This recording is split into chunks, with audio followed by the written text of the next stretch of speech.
আবহাওয়ার দিকে নজর দেব। নিম্নচাপের দোসর অমাবস্যার ভরা কটাল। বঙ্গোপসাগরে তৈরি হওয়া নিম্নচাপ ক্রমশ এগোচ্ছে স্থলভাগের দিকে।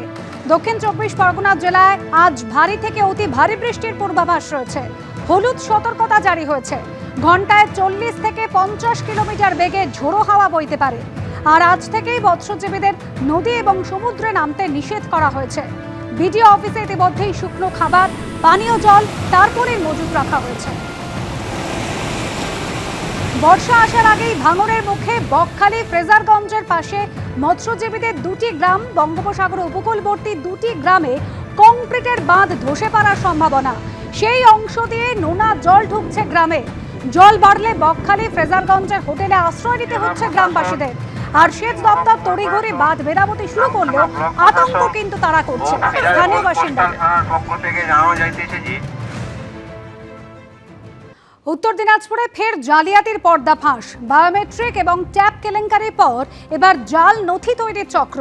বিডিও অফিসের বাইরে জাল নথির রমরমা কারবার। পরপর 3টি দোকানে তৈরি করা হতো জাল নথি, আধার, ভোটার কার্ড, এমনকি জাল দলিলও তৈরি হতো।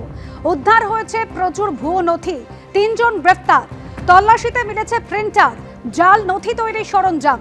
ইতিমধ্যেই 3 জনকে গ্রেফতার করেছে চোপড়া থানার পুলিশ।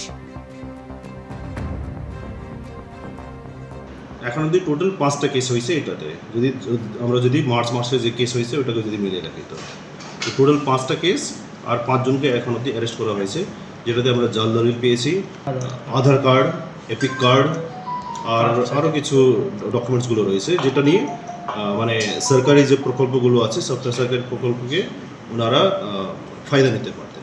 যদি বাইরের কোনো লিঙ্ক পাওয়া যায়নি, যেহেতু আমরা এদেরকে পিসি নিয়ে হচ্ছে, পিসি নেওয়ার পরে যদি এদের কাছ থেকে আরও কিছু পাওয়া যাবে আর এদের যে ইলেকট্রনিক ইকুইপমেন্টসগুলো সিজ হয়েছে এটা নিয়ে খোঁজ চলবে। মানে পাবলিককে বলতে চাই কি ইঙ্গিত পাবেন আমাদেরকে জানাবেন, আমরা নিশ্চয়ই এটা নিয়ে কানুন ব্যবস্থা নেব। মুর্শিদাবাদে বেলডাঙ্গায় বেআইনি সিম কার্ডের রমরমা কারবার। উদ্ধার হয়েছে বিভিন্ন সংস্থার 1183টি অবৈধ সিম কার্ড। হোসেন মল্লিক এবং মমিন মল্লিক নামে 2 জনকে গ্রেফতার করেছে বেলডাঙ্গা থানার পুলিশ। পুলিশ সূত্রে খবর, বিহার, ঝাড়খণ্ড থেকে পুরনো কিপ্যাড মোবাইল এনে সিম কার্ড খুলে অবৈধভাবে বিক্রি করা হতো। আর এই সিম কার্ডগুলি কাদের হাতে পৌঁছেছে, কিভাবে কাজে লাগানো হয়েছে তা খতিয়ে দেখছে পুলিশ। কালকে অ্যাকচুয়ালি আমাদের একটা সোর্স ইনফরমেশন ছিল যে মজ্জমপুরে কিছু ছেলে আনঅথরাইজড ভাবে কিছু সিম, যেগুলো দিয়ে বেসিক্যালি যেগুলো দিয়ে সাইবার ফ্রড হয়, সেগুলো তারা স্টক করে রেখেছে। সেই মতো আমাদের যেটা পিসি অফিসার ওনার টিম নিয়ে মজ্জমপুরে রেড করে 2 জনকে অ্যারেস্ট করা হয় এবং তাদের কাছ থেকে প্রায় 1000-এর কাছাকাছি সিম উদ্ধার হয়েছে।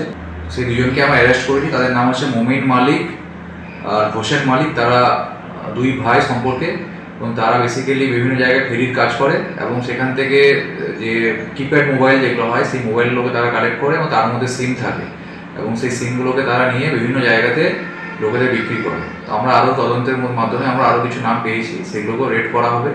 আজকে তাদেরকে কোর্টে ফরওয়ার্ড করা হয়েছে 7 দিনের পিসির জন্য। তাদেরকে পিসিতে রিমান্ডে নিয়ে এসে আমরা বাকি যা ইনভেস্টিগেশন যেগুলো করার সেগুলো আমরা কমপ্লিট করব।